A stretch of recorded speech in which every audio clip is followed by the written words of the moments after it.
നമസ്കാരം. എല്ലാവർക്കും master key അക്കാഡമിയുടെ പുതിയൊരു ക്ലാസ്സിലോട്ട് സ്വാഗതം. നമ്മൾ ഇന്ന് ഈ ഒരു ക്ലാസ്സിലൂടെ ഡിസ്കസ് ചെയ്യാൻ വേണ്ടിയിട്ട് പോകുന്നത് നിങ്ങളുടെ HSA സോഷ്യൽ സയൻസിലെ കുറച്ച് PYQs ആണ്. നമ്മൾ കഴിഞ്ഞ 2 ക്ലാസ്സുകളായിട്ട് മെയിൻലി ഡിസ്കസ് ചെയ്തിട്ടുണ്ടായിരുന്നത് HSAയിൽ നമുക്ക് മുൻ വർഷങ്ങളിൽ വന്നിട്ടുണ്ടായിരുന്ന PYQs ആണ്. മലയാളം, തമിഴ്, അതുപോലെ തന്നെ കന്നഡ മീഡിയംസിൽ അതിൻ്റെ ഒരു കണ്ടിന്യൂഷൻ തന്നെയാണ് ഇന്നത്തെ ഈ ഒരു ക്ലാസ്. സോ നമ്മൾ ഇന്ന് ഇതേപോലെ HSAയുമായിട്ട് ബന്ധപ്പെട്ടിട്ടുള്ള കുറച്ച് പ്രീവിയസ് ഇയർ ക്വസ്റ്റ്യൻസ് ആണ് നമ്മൾ ഡിസ്കസ് ചെയ്യാൻ വേണ്ടിയിട്ട് പോകുന്നത്. സോ അതുകൊണ്ട് എല്ലാവർക്കും ഒരിക്കൽ കൂടി മാസ്റ്റർ കീ അക്കാഡമിയുടെ പുതിയൊരു ക്ലാസ്സിലോട്ട് സ്വാഗതം.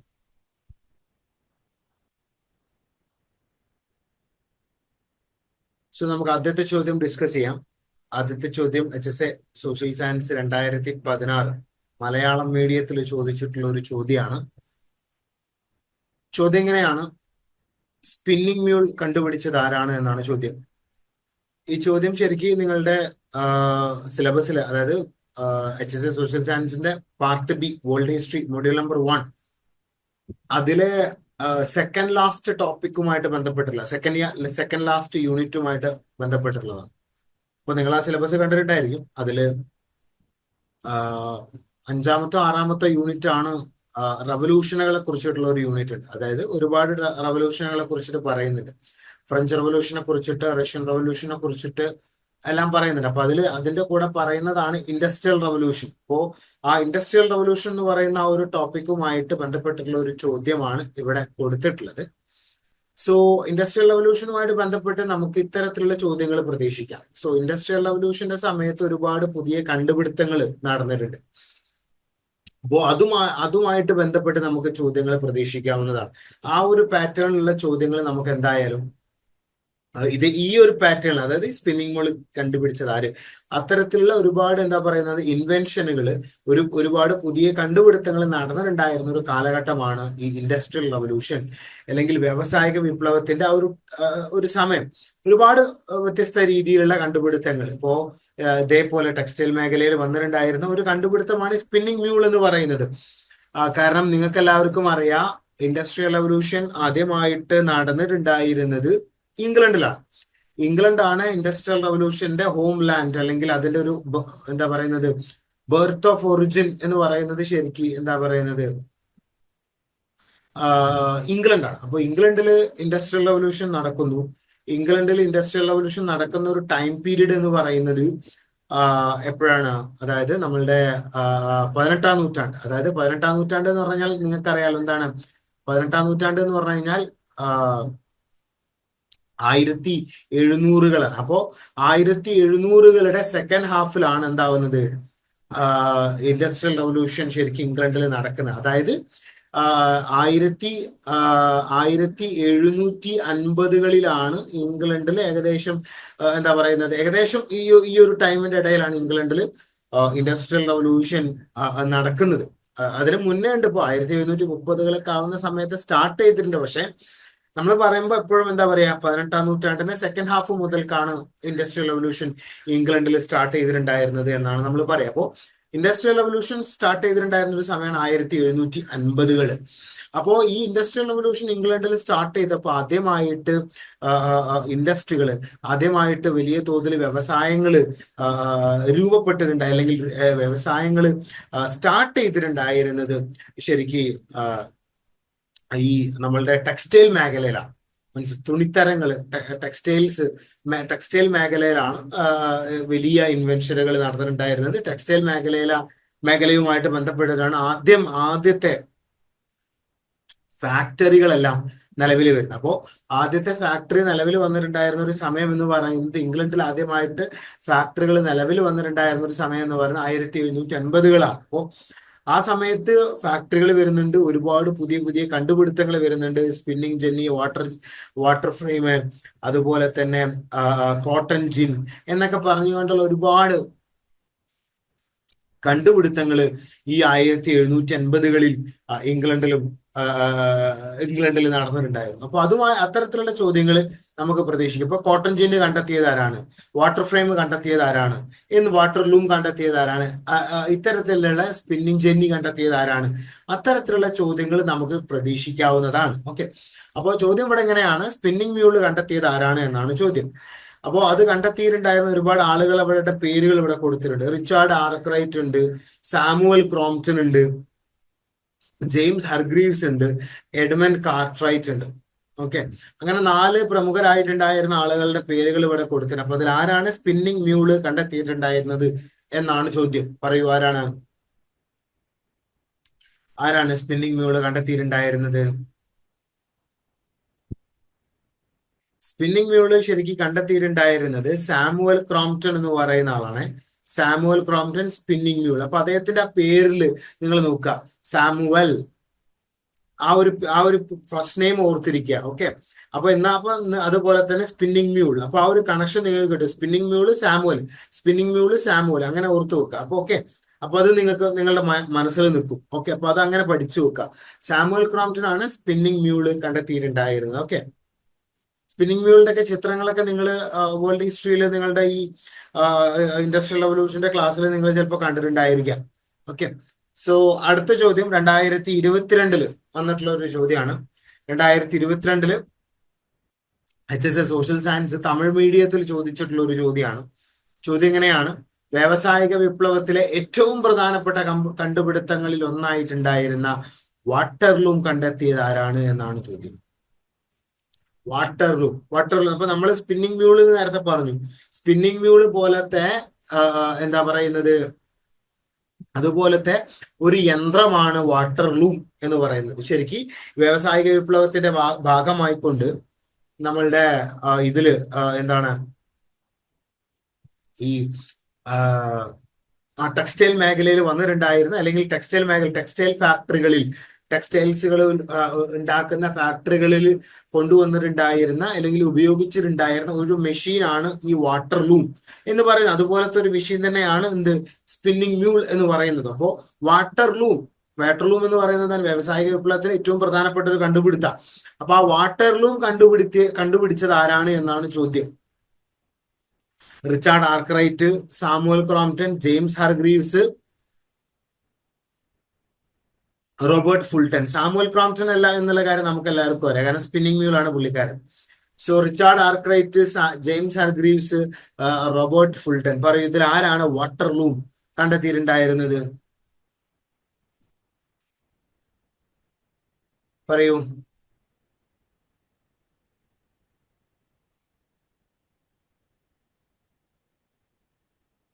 ഒരു ക്ലൂ ഞാൻ തരാം. ഇദ്ദേഹത്തിന്റെ പേരും ഇതിലെ ചില കണ്ടുപിടിച്ച ആളുടെ, നമ്മൾ നേരത്തെ പറഞ്ഞ സാമുവൽ ക്രോംപ്റ്റൺ, സ്പിന്നിങ് മ്യൂൾ, അങ്ങനെ ഒരു കണക്ഷൻ ഇതിലുണ്ട്. പറയൂ, അപ്പൊ ആരായിരിക്കും? വാട്ടർലൂം കണ്ടെത്തിയിട്ടുണ്ടായിരുന്നത് റിച്ചാർഡ് ആർക്രൈറ്റ് ആണ്. അത് കണ്ടെത്തിയിട്ടുണ്ടായിരുന്നത്, മറക്കരുത്, റിച്ചാർഡ് ആർക്രൈറ്റ്. അപ്പോൾ അദ്ദേഹത്തിന്റെ പേര് ഇങ്ങനെയാണ് എഴുതുക, ആർക്രൈറ്റ് എന്നാണ് എഴുതുക. ഓക്കെ, അപ്പോ അതിൽ W ഉണ്ട്. അപ്പോൾ ആ W വെച്ച് നിങ്ങൾ എന്താക്കുക, വാട്ടർലൂം എന്ന് കണ്ടെത്താം. ഓക്കെ, അങ്ങനെ ഓർത്തു വെക്കുക, റിച്ചാർഡ് ആർക്രൈറ്റ് വാട്ടർലൂം എന്ന് നിങ്ങൾ ഓർത്തു വെക്കുക. ഓക്കെ, അപ്പൊ അത് മറന്നുപോല. Then HSS social science Malayalam medium 2009 ചോദിച്ചിട്ടുള്ള ഒരു ചോദ്യമാണ്. ചോദ്യം ഇങ്ങനെയാണ്, സ്പിന്നിങ് ജെന്നി കണ്ടുപിടിച്ചത് ആരാണ് എന്നാണ് ചോദ്യം. സ്പിന്നിങ് ജെന്നിയും ഇതേപോലെ എന്താണ് ടെക്സ്റ്റൈൽ മേഖലയിൽ ഉപയോഗിച്ചിട്ടുണ്ടായിരുന്ന ഒരു എന്താ പറയുക, ഒരു യന്ത്രമാണ്, അല്ലെങ്കിൽ ഒരു എക്യുപ്മെന്റ് ആണ് ഈ സ്പിന്നിങ് ജെന്നി എന്ന് പറയുന്നത്. So spinning jenny, water loom, spinning jenny, അതുപോലെ തന്നെ ഈ സ്പിന്നിങ് മ്യൂള്, ഇതെല്ലാം ടെക്സ്റ്റൈൽ മേഖലയിൽ ഉപയോഗിച്ചിട്ടുണ്ടായിരുന്ന എക്യുപ്മെന്റുകളാണ്. ഇതിന്റെയൊക്കെ ഉപയോഗങ്ങൾ എന്ന് പറയുന്നത്, ഒന്ന് ഈ തുന്നല് ഫാസ്റ്റ് ആക്കാൻ വേണ്ടിയിട്ട്, വസ്ത്രങ്ങളൊക്കെ തുന്നുന്നത് പെട്ടെന്ന് ആക്കാൻ വേണ്ടിയിട്ട്. അതുപോലെ തന്നെ പിന്നെ മറ്റൊരു പ്രത്യേകത എന്താന്ന് വെച്ച് കഴിഞ്ഞാല്, ഈ നൂലുകൾ, നല്ല കട്ടിയുള്ള നൂലുകൾ കിട്ടാൻ വേണ്ടിയിട്ട്, ഫാസ്റ്റ് ആയിട്ട് തുന്നാൻ വേണ്ടി. അപ്പൊ ഇങ്ങനെയുള്ള കാര്യങ്ങൾക്ക് വേണ്ടിയിട്ടാണ് എന്താക്കിയിട്ടുണ്ടായിരുന്നത്? ഇത്തരത്തിലുള്ള പുതിയ എക്യുപ്മെന്റുകൾ യൂസ് ചെയ്തിട്ടുണ്ടായിരുന്നു. അപ്പോ സ്പിന്നിങ് ജെന്നി ആരാണ് സ്പിന്നിങ് ജെന്നി കണ്ടെത്തിയിട്ടുണ്ടായിരുന്നത്? സ്പിന്നിങ് ജെന്നി കണ്ടെത്തിയിട്ടുണ്ടായിരുന്നത് എന്തായാലും ഇയാളല്ല, റിച്ചാർഡ് ആർക്കറൈറ്റ് അല്ല എന്നുള്ള കാര്യം നമുക്ക് എല്ലാവർക്കും ഉറപ്പിക്കാം. പിന്നെ ആരാണ് സ്പിന്നിങ് ജെന്നി കണ്ടെത്തിയിട്ടുണ്ടായിരുന്നത്? ജെയിംസ് ഹർഗ്രീവ്സ് ആണ്. ഓക്കെ, ഇവരെല്ലാവരുടെ ഒരു പ്രത്യേകത എന്താണെന്ന് വെച്ച് കഴിഞ്ഞാൽ, ഇപ്പോ റിച്ചാർഡ് ആർക്കറൈറ്റ് ആവട്ടെ, സാമുവൽ ക്രോംപ്റ്റൺ ആവട്ടെ, ജെയിംസ് ഹർഗ്രീവ്സ് ആവട്ടെ, ഇവരെല്ലാവരും ഇംഗ്ലീഷുകാരായിട്ടുണ്ടായിരുന്ന ആളുകളാണ്. അപ്പൊ അത് നിങ്ങൾ ഓർത്തിരിക്കുക. ഓക്കെ, ഇംഗ്ലണ്ടിലാണ് ഇതിന്റെ തുടക്കം. ഇംഗ്ലീഷുകാരായിട്ടുണ്ടായിരുന്ന ആളുകളാണ് ഇവരെല്ലാം. സോ ജെയിംസ് ഹർഗ്രീവ്സ് എവിടെയാണ്? ജെയിംസ് ഹർഗ്രീവ്സ് കണ്ടെത്തിയിട്ടുണ്ടായിരുന്നതാണ് സ്പിന്നിങ് ജെന്നി. അപ്പൊ അത് നിങ്ങൾ ഓർത്തിരിക്കുക. ജെയിംസ് ഹർഗ്രീവ്സ്, അദ്ദേഹത്തിന്റെ പേര് ജെയിംസ് എന്നാണ്. അപ്പൊ ജെയിംസിന്റെ ജെ ആലോചിക്കുക, ഓർത്തു വെക്കുക. ഇവിടെ സ്പിന്നിങ് ജെന്നി എന്നുള്ളതിൽ ജെന്നി. ഓക്കെ, അപ്പൊ അങ്ങനെ കണക്ട് ചെയ്ത് പഠിക്കുക. ഓക്കെ, അപ്പൊ അത് നിങ്ങളുടെ ഓർമ്മയിൽ ഉണ്ടായിരിക്കും. ഓക്കെ, അപ്പൊ അത് മറക്കണ്ട. ആ ഒരു കാര്യങ്ങൾ ഓർത്തിരിക്കുക. Samuel Crompton, spinning mule, water loom, Richard Arkwright, അതുപോലെ തന്നെ സ്പിന്നിങ് ജെന്നി, ജെയിംസ് ഹർഗ്രീവ്സ്, അതുപോലെ തന്നെ ഇതിൽ ഈ പറയുന്ന എഡ്മണ്ട് കാർട്ട്റൈറ്റ് എന്ന് പറയുന്നത് ശരിക്കും അമേരിക്കക്കാരനായിട്ടുണ്ടായിരുന്ന ഒരു ആളാണ്. ഇദ്ദേഹമാണ്, എഡ്മണ്ട് കാർട്ട്റൈറ്റ് ആണ് ശരിക്കും ഇത് എന്താണ് നമ്മൾ നേരത്തെ പറഞ്ഞ കോട്ടൺ ജിൻ ഉണ്ടല്ലോ, അത് കണ്ടെത്തിയിട്ടുണ്ടായിരുന്നത് ഇദ്ദേഹമാണ്. എഡ്മണ്ട് കാർട്ട്റൈറ്റ് ആണ് കോട്ടൺ ജിൻ കണ്ടെത്തിയിട്ടുണ്ടായിരുന്നു. അപ്പൊ അത് നിങ്ങൾ ഓർത്തിരിക്കുക, മറക്കരുത്. കോട്ടൺ ജിൻ, എഡ്മണ്ട് കാർട്ട്റൈറ്റ്, അമേരിക്കക്കാരനാണ് പുള്ളിക്കാരൻ. ഓക്കെ, മറക്കരുത്. ദെൻ ആ ഒരു സെയിം ചാപ്റ്റർ എന്നുള്ള മറ്റൊരു ചോദ്യമാണ്, ആ ഒരു സെയിം യൂണിറ്റിൽ നിന്നുള്ള മറ്റൊരു ചോദ്യമാണ്. ചോദ്യം എങ്ങനെയാണ്? ഫ്രഞ്ച് വിപ്ലവവുമായിട്ട് ബന്ധപ്പെട്ട് 1789 ജൂൺ മാസം 20-ാം തീയതി നടന്ന സംഭവം എന്താണെന്നാണ് ചോദ്യം. ഈ ചോദ്യം വന്നിട്ടുള്ളത് 2022-ലാണ്. 2022 HSS സോഷ്യൽ സയൻസ് മലയാളം മീഡിയത്തിൽ ചോദിച്ചിട്ടുള്ള ഒരു ചോദ്യമാണ്. ഫ്രഞ്ച് വിപ്ലവം നിങ്ങൾക്ക് എല്ലാവർക്കും അറിയാം. ഫ്രഞ്ച് വിപ്ലവം എപ്പോഴാണ് നടന്നിട്ടുണ്ടായിരുന്നത്? ഫ്രഞ്ച് വിപ്ലവത്തിന്റെ സമയം എന്ന് പറയുന്നത് 1789-ആണ്. ഓക്കെ, 1789-ലാണ് ഫ്രഞ്ച് വിപ്ലവം നടക്കുന്നത്. അപ്പോൾ ഫ്രഞ്ച് വിപ്ലവം നടന്ന ഒരു സമയം, അതുമായിട്ട് ബന്ധപ്പെട്ടുള്ള ചോദ്യം. അപ്പോൾ ജൂൺ 20 എന്ത് നടന്നു എന്നാണ് ചോദ്യം. ഫ്രഞ്ച് വിപ്ലവവുമായിട്ട് ബന്ധപ്പെട്ട് ജൂൺ 20 നടന്ന സംഭവം എന്താണ് എന്നാണ് ചോദ്യം. ഇപ്പൊ ഫ്രഞ്ച് വിപ്ലവത്തെ കുറിച്ചിട്ട് നിങ്ങൾ വേൾഡ് ഹിസ്റ്ററിയിൽ പഠിക്കുന്ന സമയത്ത് നിങ്ങൾ പഠിച്ചിട്ടുണ്ടായിരിക്കും എന്താണ്? ബസ്റ്റീൽ ജയിലിന്റെ ആക്രമണത്തെ കുറിച്ചിട്ട്. അപ്പോൾ ബസ്റ്റീൽ ജയിൽ ആക്രമണമാണോ 1789 ജൂൺ മാസം 20 നടന്നിട്ടുണ്ടായിരുന്നത് എന്നാണ് മീൻസ് അതിന്റെ ഒരു ഓപ്ഷൻ അങ്ങനെയാണ്. അതുപോലെ തന്നെ മനുഷ്യാവകാശ പ്രഖ്യാപനമാണോ അന്ന് നടന്നിട്ടുണ്ടായിരുന്നത്? ഹ്യൂമൻ റൈറ്റ്സ് ഡിക്ലറേഷൻ ആണോ അന്ന് നടന്നിട്ടുണ്ടായിരുന്നത്?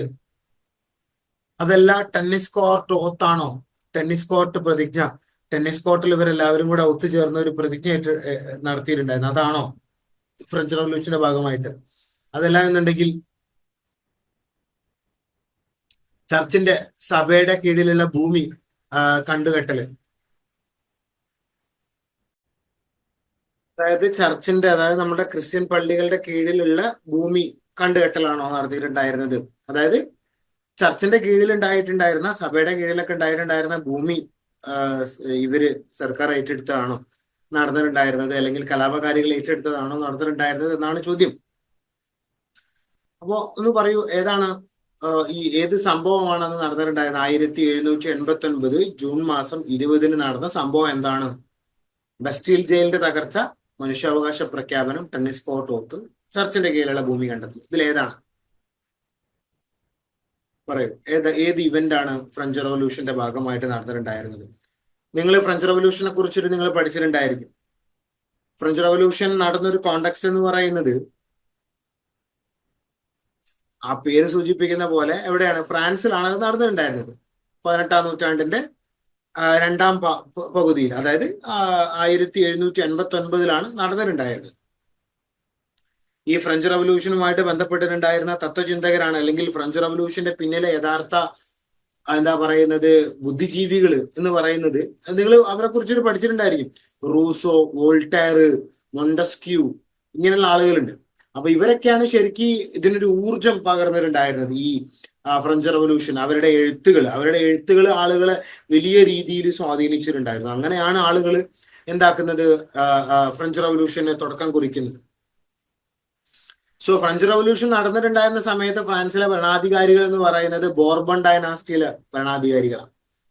ബോർബൺ ഡൈനാസ്റ്റി എന്ന് പറയുന്ന ഡൈനാസ്റ്റിയാണ് 16-ാം നൂറ്റാണ്ട് മുതൽക്കൊക്കെ ഫ്രാൻസിൽ ഭരണം നടത്തിയിട്ടുണ്ടായിരുന്ന. 17-ാം നൂറ്റാണ്ടോട് കൂടിയിട്ടാണ് ഇവർ അധികാരത്തിലോട്ട് വരുന്നത്.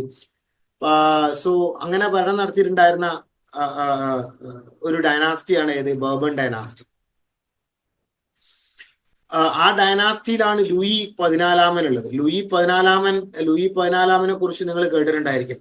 Louis 14 I am the state, I am the government എന്ന് പറഞ്ഞിട്ടുണ്ടായിരുന്നത്. അതായത് ഇതുമായിട്ട് ബന്ധപ്പെട്ട ഒരു ചോദ്യം, ലൂയി 14 ബന്ധപ്പെട്ട ഒരു ചോദ്യം 2004 HSIക്ക് വന്നിട്ടുണ്ട്. അതായത് അന്ന് ഒരു മാച്ച് ദ ഫോളോയിങ് ഉണ്ടായിരുന്നു. അതായത് ഇങ്ങനെ ഞാനാണ് രാജ്യം, ഞാനാണ് ഗവൺമെന്റ് എന്ന് പറഞ്ഞ ആളാരാണ്, എന്നിട്ട് മാച്ച് ചെയ്യാനുള്ള ഒരു ചോദ്യം വന്നിട്ടുണ്ടായിരുന്നു 2004 HSI സോഷ്യൽ സയൻസ് മലയാളം മീഡിയത്തിൽ. അപ്പോൾ നിങ്ങൾ ഓർത്തിരിക്കുക. അപ്പോൾ ലൂയി 14 ഈ ഒരു സ്റ്റേറ്റ്മെന്റ് പറഞ്ഞിട്ടുണ്ടായിരുന്നത്, I am the state, I am the government, ഞാനാണ് സ്റ്റേറ്റ്, ഞാനാണ് രാജ്യം, ഞാനാണ് ഭരണകൂടം എന്നുള്ള രീതിയിൽ. അപ്പോൾ ഇദ്ദേഹം വളരെ എന്താ പറയുന്നത്, ജനങ്ങളെ അടിച്ചമർത്തി ഭരണം നടത്തിയിട്ടുണ്ടായിരുന്ന ഒരാളാണ് ലൂയി 14. അപ്പോൾ ഈ ലൂയി 14 നമ്മളുടെ മുഗൾ ചക്രവർത്തി ആയിട്ടുണ്ടായിരുന്ന ഷാജഹാന്റെ സമയത്തെ ഭരണാധികാരി കൂടെയാണ്. അപ്പോൾ ലൂയി 14 ബർബൺ ഡൈനാസ്റ്റിയിൽ രാജാവായിരുന്നു. പക്ഷെ അദ്ദേഹത്തിന്റെ സമയത്തല്ല കേട്ടോ റിവോൾട്ട്, ഈ റബല്യൻ, ഫ്രഞ്ച് റവല്യൂഷൻ നടന്നിട്ടുണ്ടായിരുന്നത്. ഫ്രഞ്ച് റവല്യൂഷൻ ശരിക്കും നടക്കുന്നത് ലൂയി 16 സമയത്താണ്. അതായത് ലൂയി 14 കഴിഞ്ഞ് ലൂയി 15 വരുന്നുണ്ട്. ലൂയി 15 കഴിഞ്ഞിട്ടാണ് ആര് വരുന്നത്,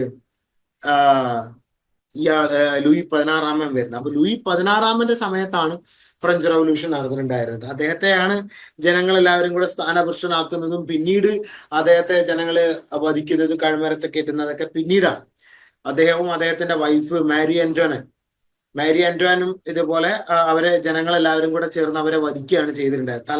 തല അറുത്തു മാറ്റാണ് ചെയ്തിട്ടുണ്ടായിരുന്നത്, മറ്റേ ഗില്ലറ്റിൻ എന്ന് പറയുന്ന ആ ഒരു ബ്ലേഡ് ഉപയോഗിച്ചിട്ട്. നിങ്ങൾ കണ്ടിട്ടുണ്ടായിരിക്കും, അല്ലെങ്കിൽ നിങ്ങൾ പഠിച്ചിട്ടുണ്ടായിരിക്കും ഗില്ലറ്റിൻ. എന്ന് പറഞ്ഞു കഴിഞ്ഞാൽ ഫ്രഞ്ച് റവല്യൂഷന്റെ സമയത്ത് കലാപകാരികളായിട്ടുണ്ടായിരുന്ന ആളുകള് രാജാവിനെയും അതുപോലെ തന്നെ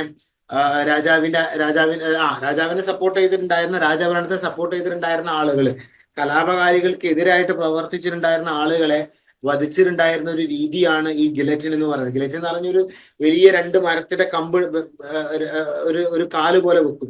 എന്നിട്ട് അതിന്മേൽ ഒരു ഷാർപ്പായിട്ട് ബ്ലേഡ് ഇങ്ങനെ വെക്കും. അതായത് ഈ നിങ്ങൾ പരസ്യത്തിലൊക്കെ കണ്ടിട്ടുണ്ടായിരിക്കും, ഈ ഒരു ഇങ്ങനെയുള്ള ഒരു രീതിയിലുള്ള ഒരു ബ്ലേഡ് ആയിരിക്കും അത് വരിക. ഈ ബ്ലേഡ് മറ്റേ നമ്മളുടെ എന്താ പറയുക, തമിഴ് സിനിമ വിക്രത്തിന്റെ സിനിമയിലൊക്കെ അത് കാണിക്കുന്നുണ്ട് ഈ ഒരു ബ്ലേഡ്. അപ്പൊ ഈ ബ്ലേഡ് ഇങ്ങനെ ഒരു മരത്തിന്റെ കാലുമേൽ ഇങ്ങനെ കെട്ടി വെക്കുക ചെയ്യുക. എന്നിട്ട് ഇവിടെ ഒരു കയറുണ്ടായിരിക്കും, ആ കയറാണ്ട് കട്ട് ചെയ്യുന്ന സമയത്ത് ഈ ബ്ലേഡ് നേരെ വന്ന് ഇവിടെ ആളുടെ തല ഉണ്ടായിരുന്നു. അപ്പൊ അയാളുടെ ആ തല ഒന്ന് ജസ്റ്റ് കട്ട് ചെയ്ത് പോകും. അതിനാണ് ഗിലറ്റിൻ എന്ന് വിളിക്കുക. അപ്പൊ ഗിലറ്റിൻ ഇരയാക്കാണ് അവർ ചെയ്തിട്ടുണ്ടായിരുന്നത്. അപ്പോ ഇതാണ് ഒരു കോണ്ടെക്സ്റ്റ്. അതൊക്കെ കുറെ കഴിഞ്ഞതിന് ശേഷമാണ് ഗിലറ്റിന് ഇരയാക്കുന്നതൊക്കെ അവരെ രണ്ടുപേരെയും. 1789 1792 കൂടിയിട്ടാണ് അവരെ ഗിലറ്റിന് ഇരയാക്കുന്നത്, രണ്ടാളെയും, ലൂയി 16 അതുപോലെ തന്നെ അദ്ദേഹത്തിന്റെ വൈഫ് മാരി ആന്റോനറ്റിനെയും. അത് ജസ്റ്റ് നിങ്ങൾ ഓർത്തിരിക്കുക. സോ നമുക്ക് ഇതിന്റെ ഉത്തരം നമുക്ക് ഡിസ്കസ് ചെയ്യാം. ഫ്രഞ്ച് റവല്യൂഷനുമായിട്ട് ബന്ധപ്പെട്ട് ജൂൺ 20 നടന്ന കേസ് എന്താണെന്ന് അറിയാം. ജൂൺ 20 നടന്ന സംഭവം എന്താണെന്ന് വെച്ച് കഴിഞ്ഞാൽ ടെന്നീസ് കോർട്ട് ഓത്താണ്. ടെന്നീസ് കോർട്ട് ഓത്ത് അല്ലെങ്കിൽ ടെന്നീസ് കോർട്ട് പ്രതിജ്ഞ എന്താണത്? അതായത് 1789 ഇയാള് നമ്മളുടെ ലൂയി 16 ഒരു മീറ്റിംഗ്, ഒരു പാർലമെന്റ് വിളിച്ചു ചേർക്കുന്നുണ്ട്.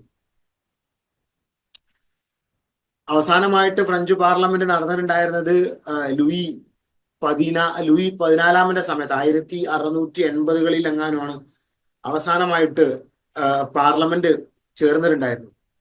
ഫ്രാൻസിൽ ഒരു പാർലമെന്റ് ഒക്കെ ഉണ്ടായിട്ടുണ്ടായിരുന്നു.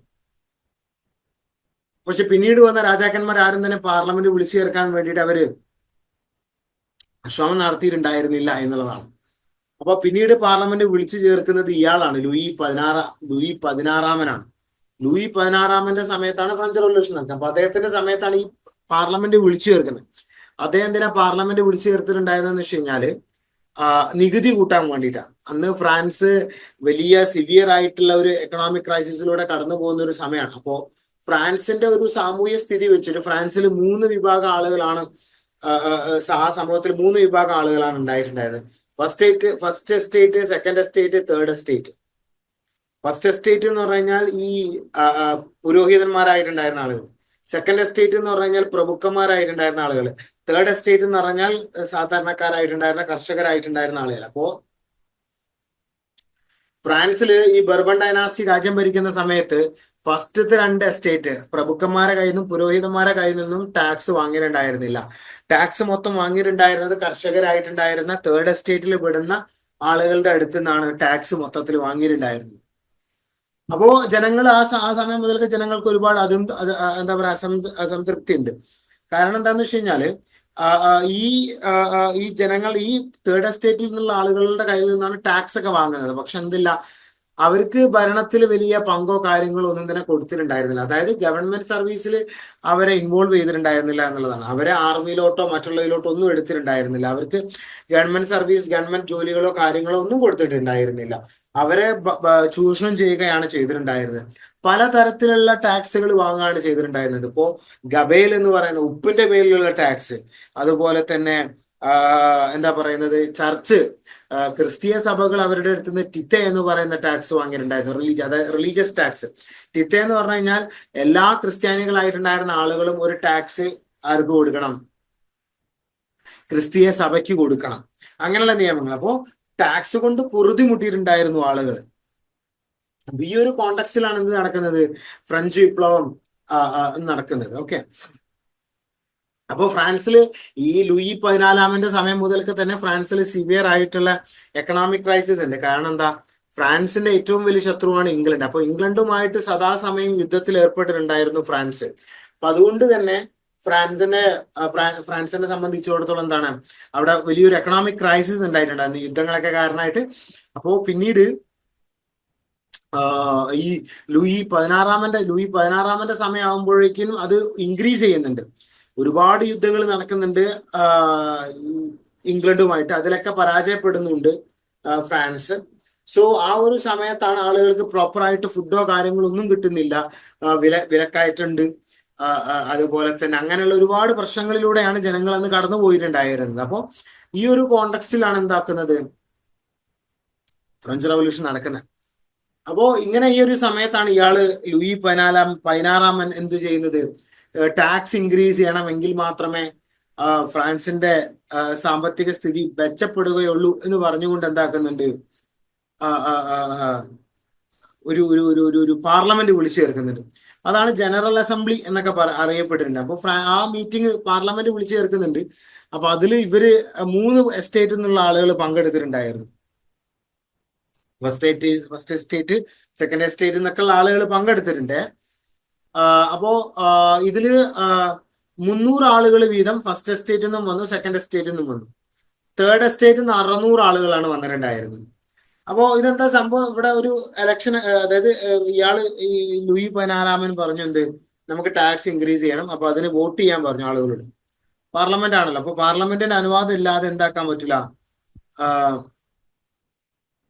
ടാക്സ് ഇൻക്രീസ് ചെയ്യാൻ പറ്റില്ല. അപ്പോ പാർലമെന്റ് വിളിച്ചു ചേർത്തു. അങ്ങനെ ഈ ഈ മൂന്ന് എസ്റ്റേറ്റിൽ നിന്നുള്ള ആളുകളും വന്നു. അപ്പോ ഈ വന്ന സമയത്ത് ഇവര് ഈ ഫസ്റ്റ് എസ്റ്റേറ്റും സെക്കൻഡ് എസ്റ്റേറ്റും പുരോഹിതന്മാരും പ്രഭുക്കന്മാരും മാത്രമാണ്. അവരൊക്കെ ഓരോരോ ഹാളിലാണ് അവരൊക്കെ മീറ്റിംഗ് ചേർന്നിട്ടുണ്ടായിരുന്നത്. അതുപോലെ തന്നെ ഒരു ജോയിന്റ് മീറ്റിംഗ് വന്ന സമയത്ത്, എല്ലാവരും കൂടെ ഒരുമിച്ചിരുന്ന ഒരു മീറ്റിംഗ് വന്ന സമയത്ത് ഈ ഇരിക്കാനുള്ള സ്ഥലം കൊടുത്തിട്ടുണ്ടായിരുന്ന ഫസ്റ്റ് എസ്റ്റേറ്റിനും സെക്കൻഡ് എസ്റ്റേറ്റിനും മാത്രം. തേർഡ് എസ്റ്റേറ്റിനും 3ാമത്തെ എസ്റ്റേറ്റിനും കർഷകരായിട്ടുണ്ടായിരുന്ന ആളുകൾക്ക്, സാധാരണക്കാരായിട്ടുണ്ടായിരുന്ന ആളുകൾക്ക് അവരുടെ റെപ്രസെന്റേറ്റീവ്സിന് എന്ത് കൊടുത്തിട്ടുണ്ടായിരുന്നില്ല? ഇരിക്കാൻ ഇരിപ്പിടമൊന്നും കൊടുത്തിട്ടുണ്ടായിരുന്നില്ല. അവരെ ഏറ്റവും ബാക്കിലും, ഈ ഫസ്റ്റ് എസ്റ്റേറ്റും സെക്കൻഡ് എസ്റ്റേറ്റും കഴിഞ്ഞിട്ട് ഏറ്റവും ബാക്കിലാണ് അവരെ നിർത്തിയിട്ടുണ്ടായിരുന്നത്. അപ്പൊ അത്തരത്തിലുള്ള വിവേചനങ്ങൾ അവർ നേരിടേണ്ടി വന്നിട്ടുണ്ടായിരുന്നു. അതുപോലെ തന്നെ അവർക്ക് വോട്ടിംഗ് റൈറ്റ് എന്ന് പറഞ്ഞാൽ, അതായത് ഈ ഫസ്റ്റ് എസ്റ്റേറ്റും സെക്കൻഡ് എസ്റ്റേറ്റും പറഞ്ഞ് ഞങ്ങൾ 300 ആളുകൾക്കും ഒരു വോട്ടിംഗ്, അതായത് ഒരു എസ്റ്റേറ്റിന് ഒരു വോട്ട് എന്നുള്ള രീതി മതി എന്ന് പറഞ്ഞു. പക്ഷേ തേർഡ് എസ്റ്റേറ്റ് പറഞ്ഞു അത് പറ്റൂല, ഓരോ ആളുകൾക്കും ഓരോ ഓരോ വോട്ട് കൊടുക്കണം. അതായത് ഫസ്റ്റ് എസ്റ്റേറ്റിലുള്ള 300 ആളുകൾക്ക് 300 വോട്ട്, സെക്കൻഡ് എസ്റ്റേറ്റിലുള്ള 300 ആളുകൾക്ക് 300 വോട്ട്, പിന്നെ തേർഡ് എസ്റ്റേറ്റിലുള്ള 600 ആളുകൾക്ക് 600 വോട്ട്. അങ്ങനെ വേണം വോട്ട് ചെയ്യാൻ എന്ന് പറഞ്ഞു. പക്ഷെ അത് അംഗീകരിക്കാൻ വേണ്ടിയിട്ട് ഇവർ തയ്യാറായിട്ടുണ്ടായിരുന്നില്ല. അങ്ങനെയാണ് ഇവരെന്താക്കുന്നത്, ഈ തേർഡ് എസ്റ്റേറ്റിലുള്ള ആളുകൾ അത് ആ പാർലമെന്റ് ബഹിഷ്കരിച്ചുകൊണ്ട് പുറത്തോട്ട് വരുന്നത്. അവര് എന്നിട്ട് എന്ത് ചെയ്തു, അവര് ഈ മീറ്റിംഗും കാര്യങ്ങളൊക്കെ നടക്കുന്നത് വേഴ്സേൽ എന്ന് പറയുന്ന ഒരു കൊട്ടാരമുണ്ട് ഫ്രാൻസിൽ. അപ്പൊ വേഴ്സേൽ കൊട്ടാരത്തിൽ വെച്ചിട്ടാണ്, അതാണ് ഇയാളുടെ ഔദ്യോഗിക വസതിയൊക്കെ. അപ്പൊ അവിടെ വെച്ചിട്ടാണ് മീറ്റിംഗ് ചേരുന്നത് രാജാവിന്റെ. അപ്പോ ആ മീറ്റിംഗിൽ ചേരുന്നു, അവിടെ വെച്ചിട്ട് ആ വേഴ്സേൽ കൊട്ടാരത്തിൽ നിന്ന് ഇവര് പുറത്തോട്ട് ഇറങ്ങുന്നു. അതിന് തൊട്ടടുത്ത് തന്നെ ഒരു ടെന്നീസ് കോർട്ട് ഉണ്ട്. ആ ടെന്നീസ് കോർട്ട് എന്ന് പറയുന്ന ഒരു അതായത് ആളുകൾ ടെന്നീസ് കളിക്കുന്ന ഒരു സ്ഥലം. അപ്പൊ ടെന്നീസ് കോർട്ട് അവിടെ ഈ 600 ആളുകൾ തമ്പടിച്ചു. ആളുകൾ അങ്ങോട്ടേക്ക് വന്നു. അവര് ഒരു തീരുമാനം എടുക്കുകയാണ്, എന്ത്, ഫ്രാൻസിൽ ഒരു കോൺസ്റ്റിറ്റ്യൂഷൻ ഇനി ഉണ്ടാക്കുന്നത് വരേക്കും ഞങ്ങൾ ആരും പിരിഞ്ഞു പോകില്ല എന്ന് ഇവർ തീരുമാനിക്കുകയാണ്. അതിനെയാണ് നമ്മൾ എന്ത് വിളിക്കുന്നത്, ടെന്നീസ് കോർട്ട് ഓത്ത് അല്ലെങ്കിൽ ടെന്നീസ് കോർട്ട് പ്രതിജ്ഞ എന്ന് വിളിക്കുന്നത്. അപ്പൊ നിങ്ങൾക്ക് ആ ഒരു കോണ്ടക്സ്റ്റ് നിങ്ങൾക്ക് മനസ്സിലായിട്ടുണ്ട് എന്നാണ് ഞാൻ കരുതുന്നത്. അപ്പോൾ ഇതിന് നേതൃത്വം കൊടുത്തിട്ടുണ്ടായിരുന്നത് 2 ആളുകളാണ്. ഈ 2 ആളുകളും മറ്റേ എസ്റ്റേറ്റിൽ നിന്നുള്ള ആളുകളാണ്. Okay, മീരാബോ and അബ്ബേസിയസ്. മീരാബോ എന്ന് പറയുന്നത് മീരാബോ എന്ന് പറയുന്നത് ഒരു പ്രഭുവാ. ഒരു പ്രഭു എന്ന് പറഞ്ഞ ലാൻഡ് ലോർഡ്, ജമ്മി. ഓക്കെ, അപ്പൊ ഈ ജമ്മിമാരായിട്ടുണ്ടായിരുന്ന ആളുകളാണ് സെക്കൻഡ് എസ്റ്റേറ്റിലുള്ളത്. ഫസ്റ്റ് എസ്റ്റേറ്റിൽ പുരോഹിതന്മാര്, പ്രീസ്റ്റുകൾ. അപ്പോ മീരാബോ എന്ന് പറയുന്ന ആള് ഇതേപോലെ സെക്കൻഡ് എസ്റ്റേറ്റിൽ നിന്നുള്ള ആളാണ്. അബ്ബേസിയസ് എന്ന് പറയുന്നത് ഇതേപോലെ പുരോഹിത വിഭാഗത്തിൽ ഫസ്റ്റ് പ്രീസ്റ്റ് അല്ലെങ്കിൽ ക്ലർജി വിഭാഗത്തിൽ പെടുന്നതാണ് ആര്, ഈ അബ്ബേസിയസ്. അപ്പോൾ ഇവരാണ് ഇതിന് നേതൃത്വം കൊടുത്തിട്ടുണ്ടായത്. അങ്ങനെ ഇവരെല്ലാവരും കൂടെ ഇവിടെ ചേരാണ്, ഈ ടെന്നീസ് കോർട്ടിൽ ചേരാണ്. അവരിന്നിട്ട് പറഞ്ഞു, എന്ത്, ഒരു പ്രതിജ്ഞ എടുത്തു, ഞങ്ങള് ഇനി ഇവിടം വിട്ട് പിരിഞ്ഞു പോകില്ല, എന്ത് ചെയ്യുന്നത് വരെ, ഒരു കോൺസ്റ്റിറ്റ്യൂഷൻ ഉണ്ടാക്കുന്നത് വരേക്കും എന്ന് ഇവർ പറയുകയാണ് ചെയ്തിട്ടുണ്ടായിരുന്നത്. സോ ഇതാണ് ഫ്രഞ്ച് റവല്യൂഷനുമായിട്ട് ബന്ധപ്പെട്ട് നടന്നിട്ടുണ്ടായിരുന്ന ഒരു പ്രധാനപ്പെട്ട ഒരു ഇൻസിഡന്റ്. അപ്പൊ അത് നടന്നിട്ടുണ്ടായിരുന്നത് ജൂൺ മാസം 20-നാണ്. അത് നിങ്ങൾ ഓർത്തിരിക്കുക. അപ്പോ ഇതിന്റെ ഭാഗമായിക്കൊണ്ട് ഇവർ പിന്നീട് എന്താക്കുന്നുണ്ട്, ഒരു കോൺസ്റ്റിറ്റ്യൂഷൻ ഒക്കെ എഴുതി ഉണ്ടാക്കുന്നുണ്ട്. ഇത് ഈ ടെന്നീസ് കോർട്ട് ഓത്ത് എന്ന് പറയുന്നത് ഫ്രഞ്ച് വിപ്ലവവുമായിട്ട് ബന്ധപ്പെട്ടുള്ള അതിന്റെ ഒരു തുടക്ക കാലഘട്ടമാണ്. ഓക്കെ, തുടക്കത്തിൽ നടന്നിട്ടുണ്ടായിരുന്ന ഒരു പ്രധാനപ്പെട്ട ഒരു ഇൻസിഡന്റ് ആണ് എന്ത്, ഈ ടെന്നീസ് കോർട്ട് ഓത്ത് എന്ന് പറയുന്നത്. അപ്പൊ അത് നിങ്ങളൊന്ന് ഓർത്തിരിക്കുക, മറക്കരുത്. ഓക്കെ,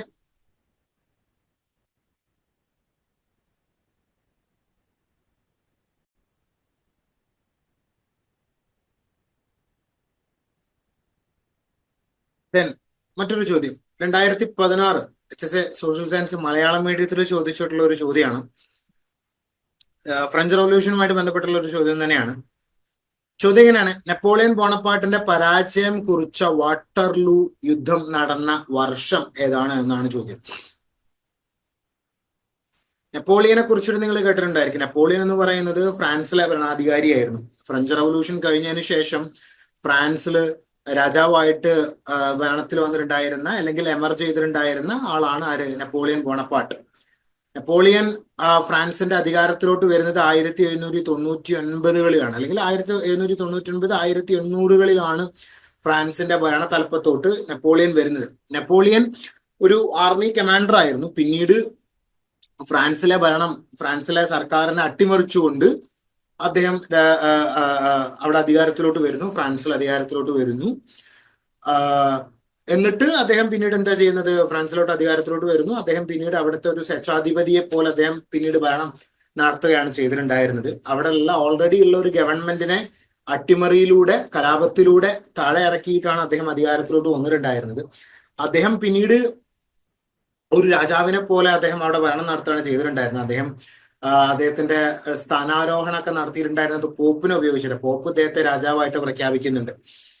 ആ പോപ്പിനെ കൊണ്ടുവരുന്നുണ്ട് ഫ്രാൻസിലോട്ടൊക്കെ നെപ്പോളിയൻ. അപ്പൊ അത് നിങ്ങൾ ഓർത്തിരിക്കുക. ആർമി കമാൻഡർ ആയിരുന്നു നെപ്പോളിയൻ. പക്ഷെ ഒരു മിലിറ്ററി അട്ടിമറിയിലൂടെ അദ്ദേഹം ഫ്രാൻസിന്റെ ഭരണം ഏറ്റെടുക്കുകയാണ് ചെയ്തിട്ടുണ്ടായിരുന്നത്. സോ നെപ്പോളിയൻ യൂറോപ്പില് വലിയ സ്വാധീനം ചെലുത്തിയിട്ടുണ്ടായിരുന്ന ഒരു വ്യക്തിയാണ് നെപ്പോളിയൻ. ഒരു 15 വർഷക്കാലം ശരിക്കും യൂറോപ്പ് മൊത്തത്തിൽ ഇദ്ദേഹത്തിന്റെ കൺട്രോളായി. യൂറോപ്പിലെ ഒട്ടുമിക്ക പ്രദേശങ്ങളും നെപ്പോളിയൻ കീഴടക്കിയിട്ടുണ്ട്, എക്സെപ്റ്റ് ഇംഗ്ലണ്ട്. ഇംഗ്ലണ്ടിനെ കീഴടക്കാനും ഇംഗ്ലണ്ടിനെ പരാജയപ്പെടുത്തുന്നതിൽ നെപ്പോളിയൻ പരാജയപ്പെട്ടിട്ടുണ്ടായിരുന്നു. ബാക്കി പ്രദേശങ്ങളെല്ലാം തന്നെ, ബാക്കി രാജാക്കന്മാരെല്ലാം, ഒട്ടുമിക്ക രാജാക്കന്മാരെയും ഇദ്ദേഹം കീഴ്പ്പെടുത്തിയിട്ടുണ്ട്. ഇപ്പോ റഷ്യയെ കീഴ്പ്പെടുത്തിയിട്ടുണ്ട്, ഇറ്റലിയെ കീഴ്പ്പെടുത്തിയിട്ടുണ്ട്, പോർച്ചുഗൽ പിടിച്ചടക്കിയിട്ടുണ്ട്. അതുപോലെ തന്നെ അങ്ങനെ യൂറോപ്പിന്റെ ജർമ്മനി, അങ്ങനെ യൂറോപ്പിന്റെ വലിയൊരു എന്താ പറയുന്നത്, വലിയൊരു ഏരിയ, വലിയൊരു ഭൂപ്രദേശം നെപ്പോളിയന്റെ കൺട്രോളിലായിരുന്നു എന്നുള്ളതാണ്. അദ്ദേഹത്തിന് കീഴടക്കാൻ സാധിക്കാതെ പോയിട്ടുണ്ടായിരുന്നത് ബ്രിട്ടനെ മാത്രമാണ്. സോ ബ്രിട്ടനും അതുപോലെ തന്നെ ബ്രിട്ടനും അതുപോലെ തന്നെ ബ്രിട്ടന് ജർമ്മനി പോലുള്ള സഖ്യകക്ഷികളും നെപ്പോളിയനും തമ്മിൽ നടന്നിട്ടുണ്ടായിരുന്ന യുദ്ധമാണ് ഈ വാട്ടർലൂ യുദ്ധം എന്ന് പറയുന്നത്. ഓക്കെ, വാട്ടർലൂ എന്ന് പറയുന്നത് ശരിക്കും ഒരു പ്രദേശമാണ്. ഓക്കെ, ഒരു അതായത് എന്റെ ഓർമ്മ ശരിയാണ് എന്നുണ്ടെങ്കിൽ ബെൽജിയത്തിലുള്ള ഒരു പ്രദേശമാണ് വാട്ടർലൂ എന്ന് പറയുന്നത്. അപ്പോൾ വാട്ടർലൂവിൽ വെച്ചിട്ടാണ് ആ യുദ്ധം നടന്നിട്ടുണ്ടായിരുന്നത്. ആ യുദ്ധത്തിലാണ് നെപ്പോളിയൻ പരാജയപ്പെടുന്നത്. നെപ്പോളിയനെ പരാജയപ്പെടുത്തുന്നുണ്ട് ഇംഗ്ലണ്ട്. എന്നിട്ട് അദ്ദേഹത്തെ പിന്നീട് നാട് കടത്തുന്നുണ്ട്. അദ്ദേഹത്തെ സെന്റ് ഹെലന എന്ന് പറയുന്ന ഒരു ഐലൻഡിലോട്ട് അദ്ദേഹത്തെ കൊണ്ടുപോകുന്നുണ്ട്. പിന്നീട് 1821 ആവുന്ന സമയത്ത് അദ്ദേഹം മരണപ്പെടുകയാണ് ചെയ്യുന്നത്. അൾസർ ബാധിച്ചിട്ടാണ് അദ്ദേഹം മരണപ്പെട്ടിട്ടുണ്ടായിരുന്നത്. അങ്ങനെ എന്താ പറയുക, ഇത്തരത്തിലുള്ള ഓരോ രോഗങ്ങൾ ബാധിച്ച് മരണപ്പെട്ടിട്ടുണ്ടായിരുന്ന ഒരുപാട് ആൾക്കാർ. ഇപ്പോ അക്ബർ ചക്രവർത്തി ഇതേപോലെ ഡയേറിയ ബാധിച്ചിട്ടാണ് അക്ബർ ചക്രവർത്തി മരിച്ചിട്ടുണ്ടായിരുന്നത്. അതിശക്തമായിട്ടുള്ള വയറ്റിളക്കം മൂലം അല്ലെങ്കിൽ വയറിലുണ്ടായ പ്രശ്നങ്ങൾ മൂലമാണ് അക്ബർ ചക്രവർത്തി മരണപ്പെട്ടിട്ടുണ്ടായിരുന്നത്. അതുപോലെയാണ് ഇദ്ദേഹത്തിന് പക്ഷെ അൾസർ ആയിരുന്നു എന്നുള്ളതാണ് നെപ്പോളിയനെ ഇംഗ്ലീഷുകാർ വധിച്ചിട്ടുണ്ടായിരുന്നില്ല. പക്ഷെ നെപ്പോളിയനെ വേറൊരു ഐലൻഡിലോട്ട് നാട് കടത്തി അവിടെ ഇരിക്കുന്ന സമയത്താണ് അൾസർ ബാധിക്കുന്നതും അദ്ദേഹം മരണപ്പെടുന്നു 1821. അപ്പോ നെപ്പോളിയനെ പരാജയപ്പെടുത്തിയിട്ടുണ്ടായിരുന്ന ആ വാട്ടർലൂ യുദ്ധം എപ്പോഴാണ് എന്നാണ് ചോദ്യം. ഇതിനു മുന്നേ നെപ്പോളിയനെ 1813 ഇവർ പരാജയപ്പെടുത്തുന്നുണ്ട്. അത് കഴിഞ്ഞ് അദ്ദേഹത്തെ ഇതേപോലെ ഒരു ഐലൻഡിലോട്ട് നാട് കടത്തുന്നുണ്ട്. ആ നാട് കടത്തിയിട്ടുണ്ടായിരുന്ന ആ ഐലൻഡിൽ നിന്ന് അദ്ദേഹം തിരിച്ചു വരുന്നുണ്ട്. പിന്നീട് കുറച്ച് കാലഘട്ടം അദ്ദേഹം ഫ്രാൻസിൽ വീണ്ടും ഭരണാധികാരിയാണ്. ഏകദേശം ഒരു 100 ദിവസം എന്തോ അദ്ദേഹം ഫ്രാൻസിൽ ഭരണാധികാരിയായിട്ട് തുടരുന്നുണ്ട്. അതിനുശേഷമാണ് വാട്ടർലൂ യുദ്ധം പിന്നീട് നടക്കുന്നത്. അപ്പോൾ വാട്ടർലൂ യുദ്ധം നടന്നിട്ടുണ്ടായിരുന്ന ഒരു സമയം എന്ന് പറയുന്നത് 1815. അപ്പൊ അത് നിങ്ങൾ ഓർത്തിരിക്കുക. 1815 എന്താക്കുന്നത്, വാട്ടർലൂ യുദ്ധം നടക്കുന്നത്. അപ്പൊ അത് നിങ്ങൾ ഓർത്തിരിക്കണം, മറക്കരുത്. വാട്ടർലൂ 1815. അതില് നെപ്പോളിയൻ പരാജയപ്പെടുകയാണ് ചെയ്തിട്ടുണ്ടായിരുന്നത്. മറക്കരുത്, ശ്രദ്ധിക്കുക, വളരെ ഇമ്പോർട്ടന്റ് ആയിട്ടുള്ളതാണ്. ഈ വാട്ടർലൂ എന്ന് പറയുന്നത് എന്താണ്, വളരെ ഫേമസ് ആയിട്ടുള്ള ഒരു ടോപ്പിക്കാണ്, ഒരു ഏരിയയാണ്. നമുക്ക് ചോദ്യങ്ങൾ വരാൻ സാധ്യതയുള്ള വന്നിട്ടുള്ള ഒരു ഏരിയ ആണ്. ഓക്കെ, നോക്ക് നിങ്ങള്, സെയിം ചോദ്യം നമുക്ക് വന്നിട്ടുണ്ട് 2009, 2016 സെയിം ചോദ്യം റിപ്പീറ്റഡ് ആയിട്ട് വന്നിട്ടുണ്ട്. HSC സോഷ്യൽ സയൻസ് മലയാളം മീഡിയത്തിൽ അത് വന്നിട്ടുണ്ട്. അപ്പൊ അത് കാണിക്കുന്നത് കുറച്ചും കൂടി ഇമ്പോർട്ടന്റ് ആയിട്ടുള്ള ഒരു ടോപ്പിക്കാണ് ഈ വാട്ടർലൂ എന്ന് പറയുന്നത്. 2 തവണ നമുക്കത് എക്സാമിന് വന്നിട്ടുണ്ട്. ചരിത്ര പ്രസിദ്ധമായിട്ടുള്ള വാട്ടർലൂ യുദ്ധം നടന്നിട്ടുണ്ടായിരുന്നത് എന്നാണ്? വാട്ടർലൂ യുദ്ധം നടന്നിട്ടുണ്ടായിരുന്നത് 1815. അപ്പൊ അത് നിങ്ങൾ ഓർത്തിരിക്കുക, അതിലൊരു കൺഫ്യൂഷൻ നിങ്ങൾക്ക് ഉണ്ടാവരുത്. ഓക്കെ, 1815 വാട്ടർലൂ യുദ്ധം നടന്നിട്ടുണ്ടായിരുന്നത്. നെപ്പോളിയൻ ആദ്യമായിട്ട് പരാജയപ്പെടുന്നത് 1813. റഷ്യയും അതുപോലെ തന്നെ ബ്രിട്ടൻ എല്ലാവരും കൂടെ ചേർന്ന് ബാറ്റിൽ ഓഫ് ലൈഫ് സ്പൈക്ക് എന്നാണ് ആ യുദ്ധത്തിന്റെ പേര്. ബാറ്റിൽ ഓഫ് ലൈഫ് സ്പൈക്കിൽ വെച്ചിട്ടാണ് അദ്ദേഹം ആദ്യമായിട്ട് പരാജയപ്പെടുന്നത്. അദ്ദേഹത്തെ ഇതേപോലെ ഒരു ഐലൻഡിലോട്ട് കൊണ്ടുപോകുന്നുണ്ട്. അങ്ങനെ നാട് കടത്തുന്നുണ്ട്. അവിടെ നിന്നാണ് രക്ഷപ്പെട്ട് പിന്നീട് വാട്ടർലൂവിന്റെ സമയത്ത് ഫ്രാൻസിലോട്ട് വീണ്ടും അദ്ദേഹം തിരിച്ചു വരുന്നത്, 100 ദിവസം ഭരണാധികാരി ആവുന്നത്. പിന്നെയാണ് വാട്ടർലൂ നടക്കുന്നത്. അപ്പൊ ആ ഒരു കാര്യം നിങ്ങൾ മനസ്സിൽ വെക്കണം, ഓർത്തിരിക്കണം, ശ്രദ്ധിക്കണം. Okay, so 1815 Waterloo. Then 2022 Tamil മീഡിയത്തിൽ ചോദിച്ചിട്ടുള്ള ഒരു ചോദ്യമാണ്, HSC സോഷ്യൽ സയൻസിൽ. ചോദ്യം ഇങ്ങനെയാണ്: ഫ്രഞ്ച് വിപ്ലവത്തെ സ്വാധീനിച്ച ചിന്തകൻ ഫ്രാങ്കോ മേരി അരൂത്ത് ഏത് പേരിലാണ് അറിയപ്പെട്ടിട്ടുണ്ടായിരുന്നത് എന്നാണ് ചോദ്യം. ഞാൻ ക്ലാസിന്റെ തുടക്കത്തിൽ നമ്മൾ ഫ്രഞ്ച് റവല്യൂഷനെ കുറിച്ചിട്ടുള്ള ഇതിൽ നമ്മൾ പറഞ്ഞു എന്താണ്, ഫ്രഞ്ച് റവല്യൂഷനെ സ്വാധീനിച്ചിട്ടുണ്ടായിരുന്ന ഒരുപാട് തത്വചിന്തകരായിട്ടുണ്ടായിരുന്ന ആളുകൾ ഉണ്ടായിട്ടുണ്ടായിരുന്നു നമ്മൾ പറഞ്ഞിട്ടുണ്ട്. വോൾട്ടയർ, റൂസോ, മൊണ്ടസ്ക്യൂ, അങ്ങനെയുള്ള ഒരുപാട് ആളുകളുണ്ട്. അവരുടെ എഴുത്തുകൾ, അതുപോലെ തന്നെ ഡിഡെറോ, ഇങ്ങനെയുള്ള ഒരുപാട് ആളുകളുണ്ട്. ഇവരൊക്കെ ഫ്രഞ്ച് ജനതയെ സ്വാധീനിച്ചിട്ടുണ്ടായിരുന്നു അവരുടെ എഴുത്തിലൂടെ. അവര് ഈ ബർബൺ ഡൈനാസ്റ്റിയിലെ രാജാവ് ബർബൺ ഡൈനാസ്റ്റിക്കെതിരെ എഴുതി അവരുടെ ബുക്കുകളിൽ. ബർബൺ ഡൈനാസ്റ്റിയിലെ രാജാക്കന്മാർക്ക് അവർക്കെതിരെ അവരുടെ ബുക്കിൽ എഴുതി. അപ്പോൾ ഇതിലൊക്കെ അവർ പറയുന്ന ഒരു പ്രധാനപ്പെട്ട കാര്യം എന്താണെന്ന് വെച്ച് കഴിഞ്ഞാല്, എങ്ങനെയാണ് ജനങ്ങളെ ഈ ബർബൺ ഡൈനാസ്റ്റിയിലെ രാജാക്കന്മാർ അടിച്ചമർത്തി ഭരണം നടത്തിയിട്ടുണ്ടായിരുന്നത് എന്നുള്ള വിഷയം വളരെ വ്യക്തമായിട്ട് അവരുടെ ബുക്കിലൂടെ എഴുതിയിട്ടുണ്ടായിരുന്നു. സോ അവരുടെ ബുക്ക് ആളുകൾ വായിക്കാനിടയാവുകയും അത് ആളുകളെ ഇൻസ്പയർ ചെയ്യുകയും ചെയ്തിട്ടുണ്ട്. ഫോർ എക്സാമ്പിൾ, ഇപ്പോൾ റൂസോന്റെ സോഷ്യൽ കോൺട്രാക്ട് എന്ന് പറയുന്ന ഒരു ബുക്ക് വളരെ ഫേമസ് ആയിട്ടുള്ള ഒരു ബുക്കാണ്. അപ്പൊ അതിൽ പറയുന്നുണ്ട് ഒരു രാജാവ് എങ്ങനെയായിരിക്കണം എന്നുള്ള കാര്യം പറയുന്നുണ്ട്. രാജാവ് അധികാരത്തിൽ വരുന്നത് ഒരു സാമൂഹ്യ ഉടമ്പടി പ്രകാരം, ഒരു സോഷ്യൽ കോൺട്രാക്ട് പ്രകാരമാണ് ജനങ്ങളുമായിട്ടുള്ള. അതായത് ജനങ്ങൾ രാജാവിന് ടാക്സ് കൊടുക്കുന്നു, രാജാവ് എന്താക്കണം, ജനങ്ങളെ നല്ല രീതിയിൽ പ്രൊട്ടക്ട് ചെയ്യണം എന്നുള്ള എന്താ പറയുന്നത് ഒരു കാര്യം. അപ്പൊ ഇതാണ് സോഷ്യൽ കോൺട്രാക്ട് എന്ന് പറയുന്നത്. ഇതാണ് റൂസോന്റെ ഒരു ഐഡിയ. ജനങ്ങൾ ടാക്സ് കൊടുക്കുന്നുണ്ട്, അപ്പോൾ ജനങ്ങളെ പ്രൊട്ടക്ട് ചെയ്യാനുള്ള അധികാരം ആർക്കാണ്, പ്രൊട്ടക്ട് ചെയ്യാനുള്ള റെസ്പോൺസിബിലിറ്റി ആർക്കാണ്, രാജാവിനാണ് എന്നുള്ള ഒരു കോൺസെപ്റ്റ്. ഓക്കെ, അപ്പോൾ ജനങ്ങളുടെ സപ്പോർട്ട് ഇല്ലാതെ രാജാവിന് ഒരിക്കലും ഭരണം നടത്താൻ കഴിയില്ല എന്നുള്ളൊരു കാര്യമാണ് അദ്ദേഹത്തിന്റെ സോഷ്യൽ കോൺട്രാക്റ്റിലൂടെ പറയുന്നത്. അതുപോലെ തന്നെ ആ സോഷ്യൽ കോൺട്രാക്ട് എന്ന് പറയുന്ന ബുക്കിലാണ് അദ്ദേഹം പറയുന്നത്, ആ ഫേമസ് ആയിട്ടുള്ള അദ്ദേഹത്തിന്റെ quote, man is born free but everywhere he is in chains എന്ന് പറയുന്ന ആ ഒരു ഡയലോഗ്. ഈ ഒരു ഡയലോഗോട് കൂടിയിട്ടാണ്, അല്ലെങ്കിൽ ഈ ഒരു സെന്റൻസോട് കൂടിയിട്ടാണ്, ഈ ഒരു കോട്ടോട് കൂടിയിട്ടാണ് റൂസോ അദ്ദേഹത്തിന്റെ ഫേമസ് ആയിട്ടുള്ള ബുക്ക് സോഷ്യൽ കോൺട്രാക്ട് എന്ന് പറയുന്ന ബുക്ക് അദ്ദേഹം തുടങ്ങുന്നത്. അതിന്റെ സോഷ്യൽ കോൺട്രാക്ടിന്റെ ആദ്യത്തെ പേജിൽ അദ്ദേഹം എഴുതിയിട്ടുള്ളത് ഇതാണ്: മാൻ is born free but everywhere he is in chains. മനുഷ്യൻ എന്താണ്, ഫ്രീ ആയിട്ടാണ്, സ്വതന്ത്രനായിട്ടാണ് ജനിക്കുന്നത്, പക്ഷെ എവിടെ പോയാലും മനുഷ്യൻ ചങ്ങലകളിൽ ബന്ധിക്കപ്പെട്ടിരിക്കുന്നു എന്ന് പറഞ്ഞിട്ടുണ്ടായിരുന്നത് ഇദ്ദേഹമാണ്. അപ്പോ അത് നിങ്ങൾ ഓർത്തിരിക്കുക. അപ്പോൾ ഇവിടെയുള്ള ചോദ്യം, ഫ്രാങ്കോ മേരി അഴോഡ് എന്നുള്ള പേരിൽ അറിയപ്പെട്ടിട്ടുണ്ടായിരുന്നത് ആരാണ് എന്നാണ് ചോദ്യം. റൂസോ, വോൾട്ടയർ, ഡിക്കൻസ്, മെഡിസ്കി. ആരാണ്? ഡിക്കൻസ് ആൻഡ് മെഡിസ്കി എന്നുള്ള രണ്ട് പേരുകൾ നമുക്ക് ഒഴിവാക്കാം. പിന്നെയുള്ളത് നമ്മൾ രണ്ടെണ്ണം നോക്കിയാൽ മതി. റൂസോ ആണോ വോൾട്ടയർ ആണോ നമ്മൾ നോക്കിയാൽ മതി.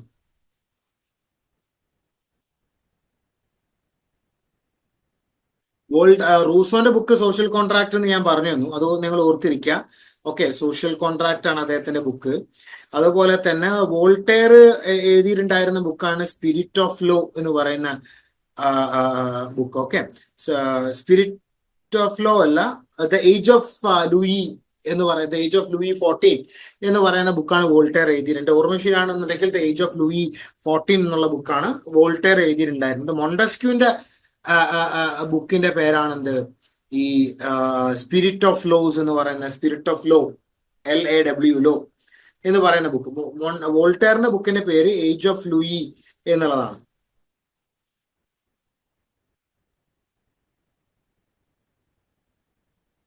ഏജ് ഓഫ് ലൂയി 14 ഇതാണ് അദ്ദേഹത്തിന്റെ ബുക്ക്. അപ്പോ ഈ ഒരു ബുക്കിൽ അദ്ദേഹം പറയുന്നുണ്ട് എങ്ങനെയാണ് ഈ ലൂയി 14 എത്ര മോശമായിട്ടാണ് ഭരണം നടത്തിയിട്ടുണ്ടായത്, എങ്ങനെയാണ് ജനങ്ങളെ എക്സ്പ്ലോയിറ്റ് ചെയ്തിട്ടുണ്ടായിരുന്നത്, ചൂഷണം ചെയ്തിട്ടുണ്ടായിരുന്നത് എന്നുള്ള കാര്യങ്ങളൊക്കെ അതിൽ പറയുന്നുണ്ട്. ഓക്കെ, അപ്പോൾ പറയൂ, ആരാണ് Marie Arouet, François Marie Arouet എന്നുള്ള പേരിൽ അറിയപ്പെട്ടിട്ടുണ്ടായിരുന്ന ആരാണ്? Rousseau or Voltaire? ആരായിരിക്കും? എന്തായാലും റൂസോ അല്ല, വോൾട്ടയർ ആണ് ഫ്രാങ്കോ മേരി അറൗത്ത് എന്നുള്ള പേരിൽ അറിയപ്പെട്ടിട്ടുണ്ടായിരുന്നു. അപ്പൊ അത് നിങ്ങൾ നോട്ട് ചെയ്ത് വെക്കുക. ഈ കാര്യങ്ങളൊക്കെ ചിലപ്പോൾ നിങ്ങളുടെ വേൾഡ് ഹിസ്റ്ററിയിൽ നിങ്ങൾ പഠിച്ചിട്ടുള്ളതായിരിക്കാം. ഓക്കെ, സോ എനിവേ ഇതൊന്നും നിങ്ങൾ ഓർത്തിരിക്കുക. Francois Marie Arouet, Voltaire. Then French റവല്യൂഷനുമായിട്ട് ബന്ധപ്പെട്ട മറ്റൊരു ചോദ്യം 2016 സോഷ്യൽ സയൻസ് കന്നഡ മീഡിയത്തിൽ ചോദിച്ചിട്ടുള്ള ഒരു ചോദ്യമാണ്. ദേശീയ കൺവെൻഷൻ ഫ്രാൻസിനെ ജനാധിപത്യ രാജ്യമായിട്ട് പ്രഖ്യാപിച്ച വർഷം. ദേശീയ കൺവെൻഷൻ, നാഷണൽ കൺവെൻഷൻ എന്ന് പറയുന്ന ഒരു ടൈപ്പ് ഓഫ് പാർലമെന്റ് ആയിരുന്നു, ജനങ്ങളുടെ പാർലമെന്റ്. ഫ്രഞ്ച് റവല്യൂഷന് ശേഷം ഫ്രാൻസിൽ ഭരണം നടത്തിയിട്ടുണ്ടായിരുന്നത് ഈ ഒരു പാർലമെന്റാണ്, നാഷണൽ കൺവെൻഷൻ. ജനങ്ങൾ തെരഞ്ഞെടുത്തിട്ടുണ്ടായിരുന്ന ഒരു പാർലമെന്റ് ആണ്. അപ്പൊ അത് ഫ്രാൻസിനെ ഒരു ജനാധിപത്യ രാജ്യമായിട്ട് എപ്പോ പ്രഖ്യാപിച്ചു എന്നുള്ളതാണ് ചോദ്യം. ഓക്കെ, ഏത് ഇയറിലാണത് പ്രഖ്യാപിച്ചിട്ടുണ്ടായിരുന്നത് എന്നാണ് ചോദ്യം.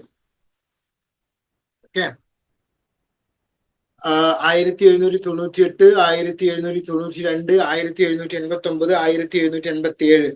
1787 എന്തായാലും ഇല്ല എന്നുള്ള കാര്യം ഉറപ്പാണ്. കാരണം എന്താ, ആ സമയത്ത് ഫ്രഞ്ച് റവല്യൂഷൻ നടന്നിട്ടില്ല.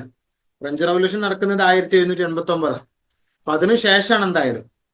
ഓക്കെ, നാഷണൽ കൺവെൻഷൻ രൂപപ്പെട്ടിട്ടുണ്ടായിരുന്നത് 1789 നമുക്ക് പറയാൻ പറ്റും. ബട്ട് ഫ്രാൻസിനെ ജനാധിപത്യ രാജ്യമായിട്ട്, ഫ്രാൻസിനെ ഡെമോക്രാറ്റിക് കൺട്രി ആയിട്ട് ദേശീയ കൺവെൻഷൻ പ്രഖ്യാപിച്ചിട്ടുണ്ടായിരുന്നത് ആ സമയത്തല്ല. ഓക്കെ, അപ്പൊ 1798, 1792 ഇതിൽ ഏത് വർഷത്തിലാണ് നാഷണൽ കൺവെൻഷൻ ഫ്രാൻസിനെ ജനാധിപത്യ രാജ്യമായിട്ട് പ്രഖ്യാപിച്ചിട്ടുണ്ടായിരുന്നത്? പറയൂ. 1792 ഫ്രാൻസിനെ ജനാധിപത്യ രാജ്യമായിട്ട് ദേശീയ കൺവെൻഷൻ പ്രഖ്യാപിച്ചിട്ടുണ്ടായിരുന്നത്. അപ്പൊ അത് നിങ്ങൾ ഓർത്തിരിക്കുക, 1792. ദെൻ ഇനി അടുത്ത് നമുക്ക് ഈ വേൾഡ് വാറുമായിട്ട് ബന്ധപ്പെട്ടുള്ള ഒരു ചോദ്യമാണ്. ഓക്കെ, വേൾഡ് വാർ എന്ന് പറയുന്നത് നിങ്ങളുടെ HSC social science part B social സയൻസിന്റെ മൊഡ്യൂൾ നമ്പർ 1 അവസാനത്തെ യൂണിറ്റ് ആണ് ഈ വേൾഡ് വാർ എന്ന് പറയുന്നത്. രണ്ട് വേൾഡ് വാറുകളെ കുറിച്ചിട്ടാണ് ആ യൂണിറ്റ് പറയുന്നത്. ഫസ്റ്റ് വേൾഡ് വാറും സെക്കൻഡ് വേൾഡ് വാറും, അതുപോലെ തന്നെ അതിന്റെ ഇടയിൽ രൂപപ്പെട്ടിട്ടുണ്ടായിരുന്ന ചില എന്താ പറയുന്നത് അതിന്റെ ഇടയിൽ രൂപപ്പെട്ടിട്ടുണ്ടായിരുന്ന നമ്മളുടെ ഇത് എന്താണ് ഈ ഓർഗനൈസേഷനുകൾ, നമ്മളുടെ ഈ UNO, ലീഗ് ഓഫ് നേഷൻസ് എന്നൊക്കെ പറയുന്ന ഓർഗനൈസേഷൻസ്. ഓക്കെ, അപ്പൊ അതുമായിട്ട് ബന്ധപ്പെട്ടിട്ടാണ് ഒരു ചോദ്യം.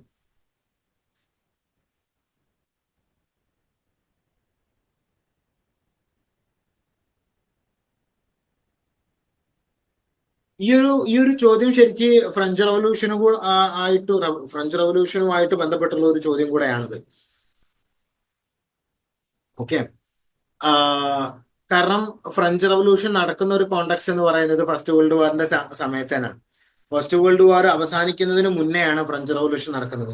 ഫ്രഞ്ച് റവല്യൂഷൻ നടന്നിട്ടുണ്ടായിരുന്ന സമയം എന്ന് പറയുന്നത് 1917. ഒന്നാം ലോക മഹായുദ്ധത്തിന്റെ സമയം ഏതാണ്? ഒന്നാം ലോക മഹായുദ്ധത്തിന്റെ സമയം എന്ന് പറയുന്നത് 1914 ടു 1918 ഫ്രഞ്ച് റവല്യൂഷന്റെ സമയം എന്ന് പറയുന്നത്. സോറി, ഒന്നാം ലോക മഹായുദ്ധത്തിന്റെ സമയം എന്ന് പറയുന്നത്. അപ്പോ അത് ഒന്നാം ലോക മഹായുദ്ധം അവസാനിക്കുന്നതിന് മുന്നേ തന്നെ റഷ്യൻ റവല്യൂഷൻ നടന്നിട്ടുണ്ട് 1917. ഈ റഷ്യൻ റവല്യൂഷൻ നടക്കാനും ഒരു പ്രധാനപ്പെട്ട കാരണം എന്ന് പറയുന്നത് അവിടുത്തെ ഭരണാധികാരി തന്നെയാണ്. അവിടെ ഭരണം നടത്തിയിട്ടുണ്ടായിരുന്നത് നമ്മളുടെ ഈ സാർ ചക്രവർത്തിയാണ്. ഓക്കെ, സാർ ചക്രവർത്തി, ഈ റൊമാനോവ് ഡൈനാസ്റ്റിയിലെ സാർ ചക്രവർത്തി നിക്കോളാസ് രണ്ടാമൻ എന്ന് പറയുന്ന ആളാണ് അവിടെ ഭരണം നടത്തിയിരുന്നത്. നിക്കോളാസ് രണ്ടാമനും അദ്ദേഹത്തിന്റെ വൈഫായിട്ടുണ്ടായിരുന്ന സാറീന അലക്സാൻഡ്രിയ ഇവർ രണ്ടുപേരും കൂടെ ചേർന്നിട്ടാണ് അവിടെ ഭരണം നടത്തിയിട്ടുണ്ടായിരുന്നത് റഷ്യയില്. ഓക്കെ, നിക്കോളാസ് രണ്ടാമൻ, അദ്ദേഹത്തിന്റെ പേര് നിങ്ങൾ ഓർത്തിരിക്കുക, അദ്ദേഹത്തിന്റെ വൈഫ് സാറീന അലക്സാൻഡ്ര, ഇവർ രണ്ടുപേരാണ് അവിടെ ഭരണം നടത്തിയിരുന്നത്. അപ്പൊ അവര് രണ്ടുപേരും റൊമാനോവ് ഡൈനാസ്റ്റിയുടെ ഭാഗമാണ്. ഓക്കെ, റൊമാനോവ് ഡൈനാസ്റ്റിയുടെ ഭാഗമായിട്ടാണ് അവര് ഭരണം നടത്തിയിട്ടുണ്ടായിരുന്നത്. അവരുടെ ഡൈനാസ്റ്റിയുടെ പേരതാണ്. അപ്പൊ ഈ ഡൈനാസ്റ്റി ജനങ്ങളെ ദ്രോഹിച്ചിട്ടുണ്ടായിരുന്നു. അങ്ങനെയാണ് റഷ്യയിൽ എന്താവുന്നത്, റഷ്യൻ റവല്യൂഷൻ നടക്കുന്നത്. റഷ്യൻ റവല്യൂഷൻ നടന്നിട്ടുണ്ടായിരുന്ന ഒരു സമയം നിങ്ങൾക്ക് എല്ലാവർക്കും അറിയാം. ഞാൻ പറഞ്ഞു 1917. ഒരൊറ്റ വർഷം മാത്രമാണ് നടന്നിട്ടുണ്ടായിരുന്നത്, 1917. അതിലത് ആ വർഷം നടക്കുന്നു. ആ വർഷത്തിൽ തന്നെ ഒരു പുതിയൊരു ഗവൺമെന്റ് അവിടെ അധികാരത്തിൽ വരുന്നു റഷ്യയിൽ. ലോകത്ത് ആദ്യമായി കൊണ്ട് ഒരു സോഷ്യലിസ്റ്റ് ഗവൺമെന്റ് അധികാരത്തിൽ വന്നിട്ടുണ്ടായിരുന്നത് റഷ്യയിലാണ്. അത് നിങ്ങൾക്ക് എല്ലാവർക്കും അറിയാം, ഞാൻ പറഞ്ഞു തരേണ്ട കാര്യമില്ല. ലോകത്ത് ആദ്യമായി കൊണ്ട് ഒരു സോഷ്യലിസ്റ്റ് ഗവൺമെന്റ് അധികാരത്തിൽ വരുന്നത് റഷ്യയിലാണ്. അപ്പൊ അത് റഷ്യയിൽ ആ റവല്യൂഷൻ നടക്കാൻ ഒരുപാട് കാരണങ്ങളുണ്ട്. ഓക്കെ, സോവിയറ്റുകളുടെ, അതായത് തൊഴിലാളികളുടെ ഓർഗനൈസേഷൻ സോവിയറ്റുകൾ രൂപപ്പെടുന്നുണ്ട്. ഫ്രഞ്ച് റവല്യൂഷനെ പറഞ്ഞ പോലെ ആളുകളുടെ എഴുത്തുകൾ സ്വാധീനിക്കുന്നുണ്ട്. ഫോർ എക്സാമ്പിൾ, ഇപ്പോ ടോൾസ്റ്റോയ്, ഗ്രോസ്കി, കാൾമാർക്സ് തുടങ്ങിയ ആളുകളുടെ എഴുത്തുകൾ, അവരുടെ ബുക്കുകൾ ആളുകളെ സ്വാധീനിച്ചിട്ടുണ്ട്, റവല്യൂഷനെ സ്വാധീനിച്ചിട്ടുണ്ട്. എസ്പെഷ്യലി കാൾമാർക്സിനെ പോലുള്ള ആളുകളുടെ ബുക്കുകൾ. അപ്പൊ അതുമൂലമാണ്, അത് കാരണമായിക്കൊണ്ടാണ് ആളുകൾ അവിടുത്തെ റൊമാനോവ് ഡൈനാസ്റ്റിക്കെതിരെ ഫൈറ്റ് ചെയ്യുന്നത്, റവല്യൂഷൻ നടക്കുന്നത്. ഈ റവല്യൂഷനിൽ സ്ത്രീകളുടെ പങ്ക് വലുതാണ്. സ്ത്രീകള് വലിയ പങ്ക് വഹിച്ചിട്ടുണ്ട്. ഈ റവല്യൂഷന്റെ ഭാഗമായിക്കൊണ്ടാണ് ബ്ലഡി സൺഡേ ഇൻസിഡന്റ് ഒക്കെ നടക്കുന്നത്. ജനങ്ങൾ പ്രക്ഷോഭം നടത്തിയപ്പോൾ രാജാവ് ജനങ്ങളെ കൊന്നൊടുക്കി. ഒരുപാട് ആളുകളെ വെടിവെച്ച് കൊല്ലുന്നുണ്ട്. അതിനെയാണ് ബ്ലഡി സൺഡേ ഇൻസിഡന്റ് എന്ന് പറയുന്നത്. അതിന് നേതൃത്വം കൊടുത്തിട്ടുണ്ടായിരുന്നത് ഫാദർ ഗേപ്പൺ എന്ന് പറയുന്ന ഒരാളാണ്. അദ്ദേഹം ഒരു പ്രീസ്റ്റ് ആയിരുന്നു. 1904 ബ്ലഡി സൺഡേ ഇൻസിഡന്റ് നടക്കുന്നത്, രക്തരൂക്ഷിതമായിട്ടുള്ള സൺഡേ.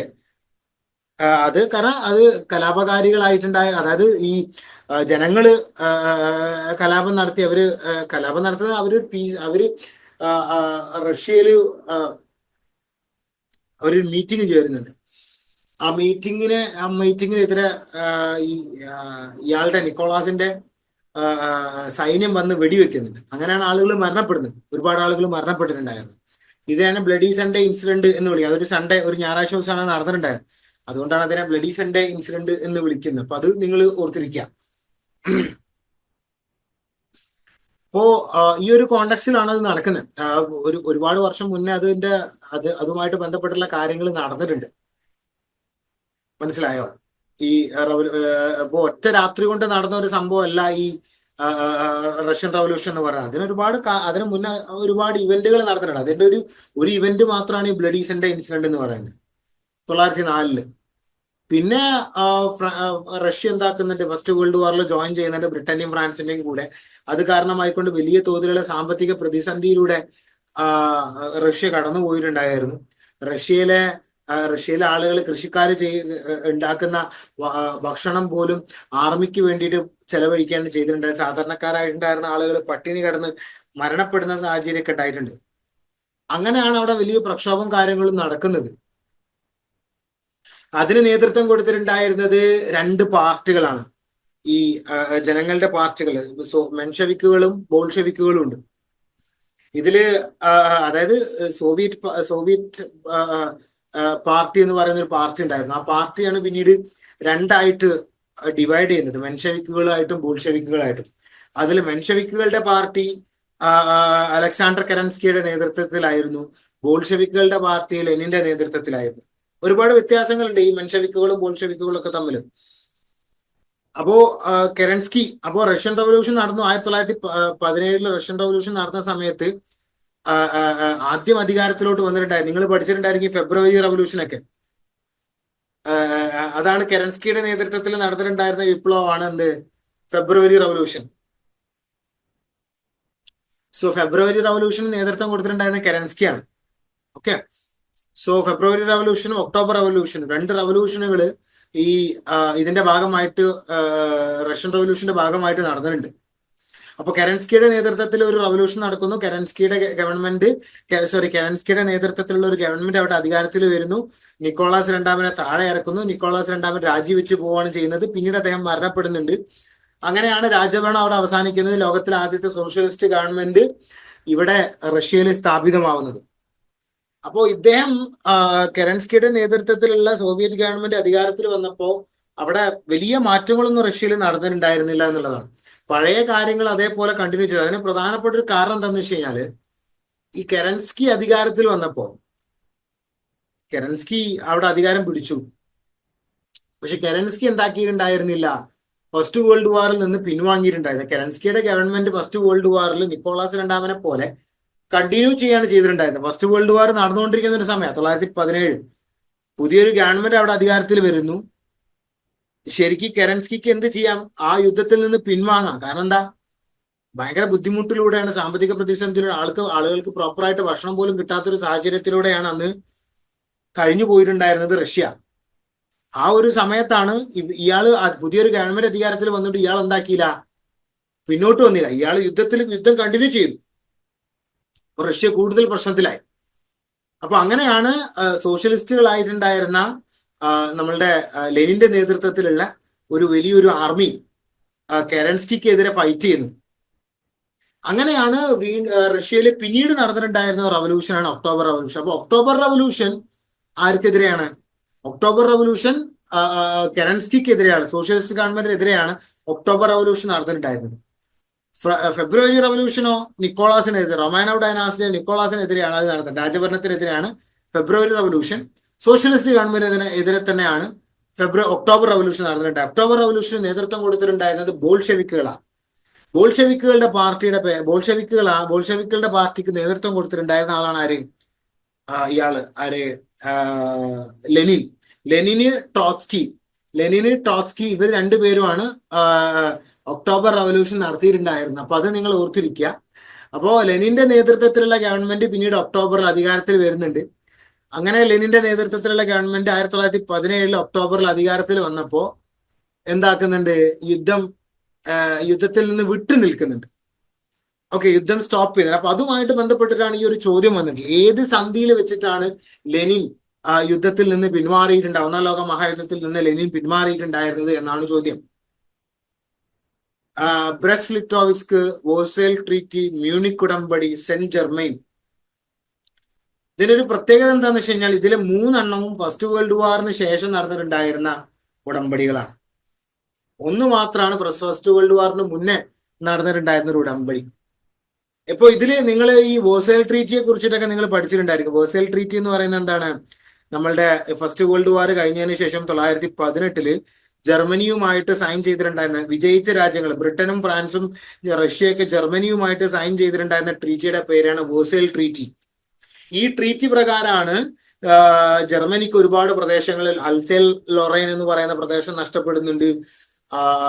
വലിയ കോമ്പൻസേഷൻ ജർമ്മനിക്ക് നൽകേണ്ടി വരുന്നുണ്ട്. 2 മില്യണോ 3 മില്യണോളം 2 മില്യണോളം രൂപ നൽകേണ്ടി, രൂപയല്ല, 2 മില്യണോളം ഡോളർ നൽകേണ്ടി വരുന്നുണ്ട്. അങ്ങനെയുള്ള വലിയ തുക വാർ കോമ്പൻസേഷൻ ആയിട്ട് വേഴ്സൽ ട്രീറ്റി പ്രകാരം ജർമ്മനിക്ക് കൊടുക്കേണ്ടി വരുന്നുണ്ട്. ഈ വേഴ്സൽ ട്രീറ്റിയാണ് പിന്നീട് സെക്കൻഡ് വേൾഡ് വാർ നടക്കാനുള്ള ഒരു പ്രധാനപ്പെട്ട ഒരു കാരണം. അപ്പോൾ വേഴ്സൽ ട്രീറ്റി എന്തായാലും അല്ല. കാരണം എന്താണ്? അത് വേഴ്സൽ ട്രീറ്റി ഫസ്റ്റ് വേൾഡ് വാറിന് ശേഷമാണ് നടന്നിട്ടുണ്ടായിരുന്നത്.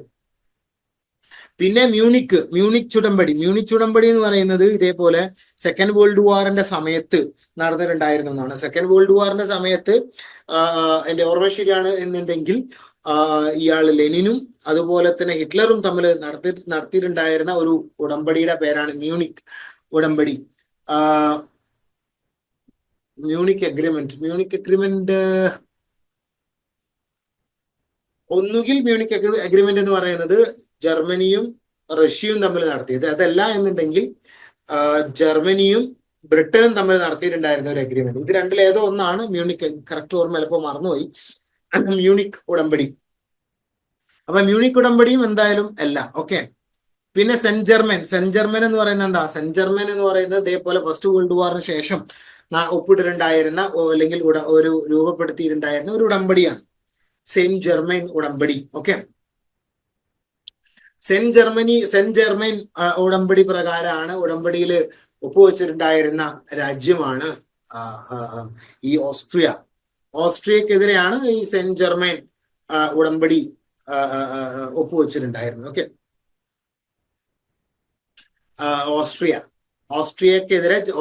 ഓസ്ട്രിയയുമായിട്ടാണ് ബ്രിട്ടനും ഫ്രാൻസും ഒപ്പുവെച്ചിട്ടുണ്ടായിരുന്ന കരാറാണ് സെന്റ് ജെർമൻ. അതുപോലെ തന്നെ പിന്നെ മറ്റൊന്നാണ് ട്രീറ്റി ഓഫ് സെവറസ്. സെവറസ് ഉടമ്പടി ഫസ്റ്റ് വേൾഡ് വാറിൽ നടന്നിട്ടുണ്ടായിരുന്ന ഒരു ഉടമ്പടിയാണ്.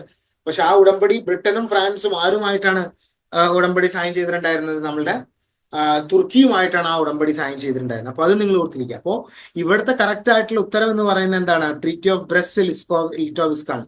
ട്രീറ്റി ഓഫ് ബ്രസ്റ്റ് ലിറ്റോവിസ്ക് പ്രകാരമാണ് എന്താക്കുന്നത്? ഒന്നാം ലോക മഹായുദ്ധത്തിൽ നിന്ന് റഷ്യ പിന്മാറുന്നത്, ലെനിന്റെ നേതൃത്വത്തിലുള്ള റഷ്യ പിന്മാറുന്നത്. അപ്പൊ അത് നിങ്ങൾ ഓർത്തിരിക്കാൻ മറക്കരുത്.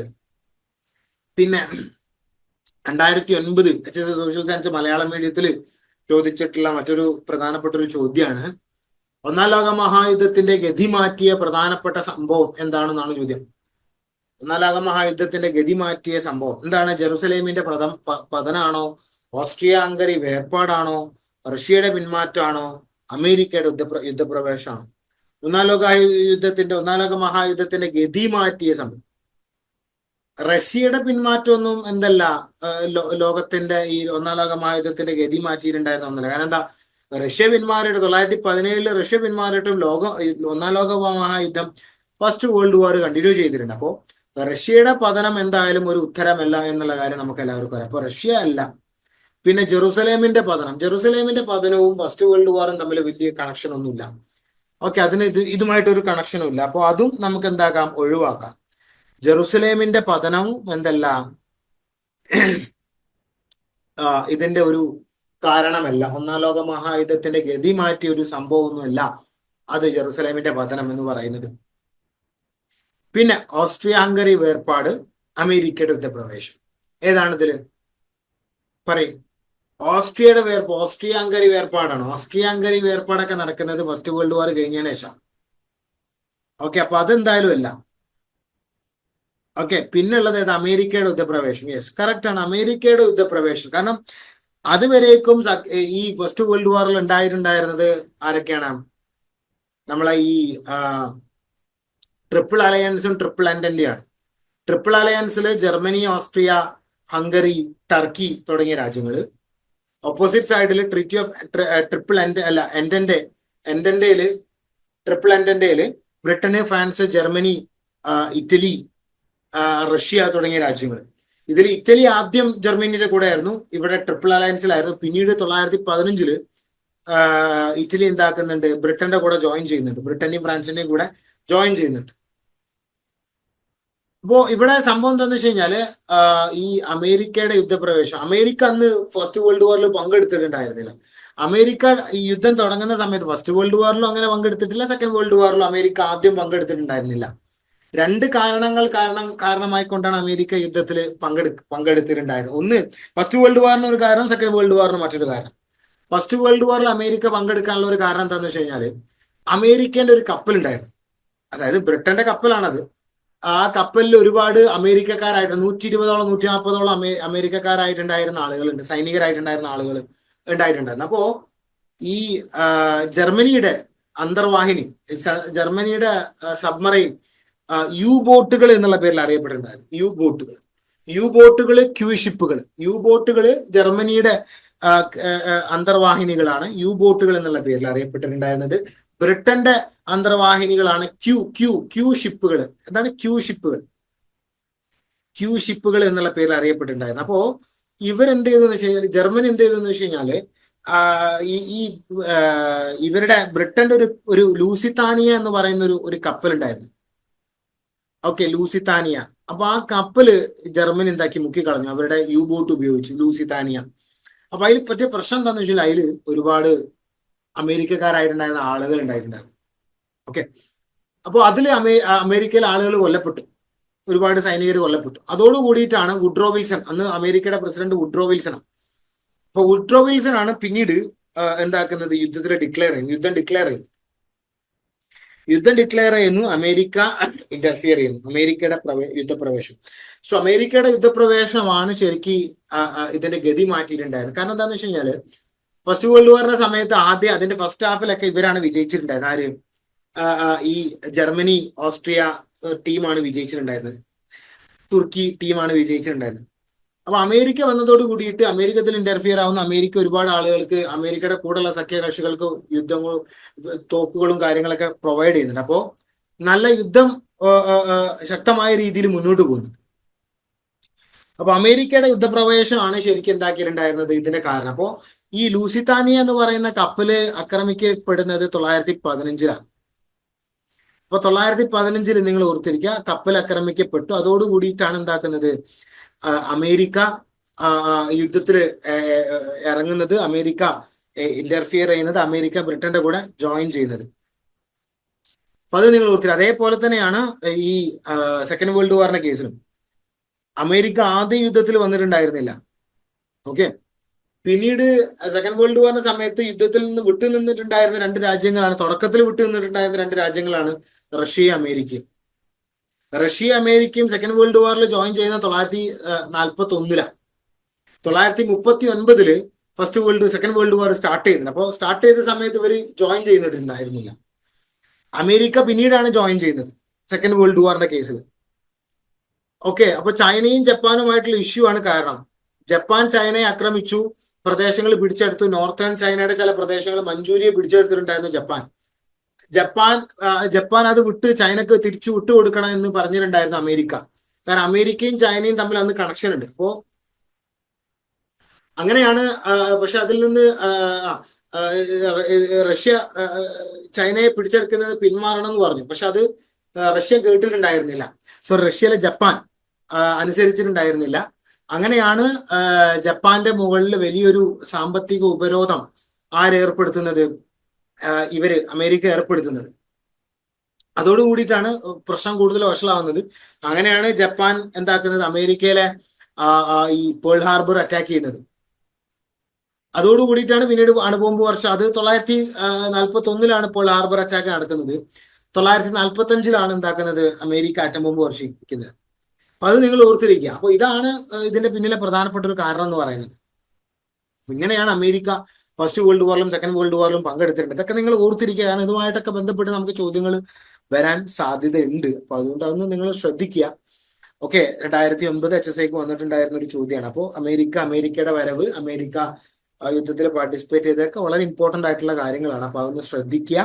ഇതുവരെയും പറഞ്ഞിട്ടുള്ള കാര്യങ്ങൾ നിങ്ങളൊന്ന് ഓർത്തിരിക്കുക. ബാക്കി ചോദ്യങ്ങൾ കാര്യങ്ങൾ നമുക്ക് എന്താക്കാം, അടുത്ത ക്ലാസ്സിൽ ഡിസ്കസ് ചെയ്യാം. സോ ഇന്നത്തെ ഈ ഒരു ക്ലാസ് ഇവിടെ വൈൻഡപ്പ് ചെയ്യാണ്. നമ്മൾ ഇതുവരെയൊക്കെ ഡിസ്കസ് ചെയ്തിട്ടുള്ള കാര്യങ്ങളെല്ലാം നിങ്ങൾക്ക് മനസ്സിലായിട്ടുണ്ട് എന്നാണ് കരുതുന്നത്. So thank you.